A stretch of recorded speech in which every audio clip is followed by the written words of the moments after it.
আজকে আমার গীতা পাঠে সেকেন্ড অধ্যায়ের সাংখ্যযোগের যে শ্লোকটি হবে সেটির নম্বর হলো 35। তাই শ্লোক শুরু করার আগে হরে কৃষ্ণ কৃষ্ণ কৃষ্ণ হরে হরে, হরে রাম রাম রাম হরে হরে। 34 নম্বর শ্লোক ভয়াত রণাদু পরতং মংসন্তে তাং মহারথা যেষাং চ তং বহুমত ভূত্তা যশস্বী লাভম।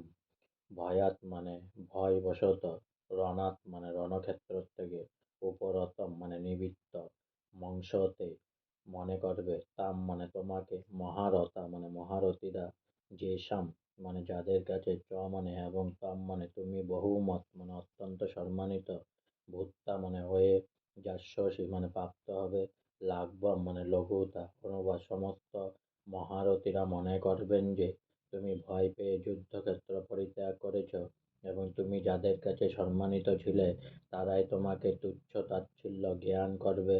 তাৎপর্য ভগবান শ্রীকৃষ্ণ অর্জুনকে তার মতামত ব্যক্ত করে বললেন, অর্জুন তুমি মনে করো না যে দুর্যোধন, কর্ণ আদি রথী মহারথীরা মনে করবে তুমি করুণার বশবর্তী হয়ে যুদ্ধ করতে বিমুখ হয়েছ। তারা বলবে তুমি প্রাণ ভয়ে ভীত হয়ে যুদ্ধক্ষেত্র থেকে পলায়ন করেছ, ফলে তোমার প্রতি তাদের যে উচ্চ ধারণা আছে তা নস্যাৎ হবে। আজকে আমার গীতা পাঠের সেকেন্ড অধ্যায়ে সাংখ্যযোগের 35 নম্বর শ্লোক এখানেই সমাপ্ত হলো। তাই অনেক অনেক সাবস্ক্রাইব করুন, অনেক অনেক লাইক করুন আমার চ্যানেলটি, আর সঙ্গে বলুন হরে কৃষ্ণ কৃষ্ণ কৃষ্ণ হরে হরে, হরে রাম রাম রাম হরে হরে।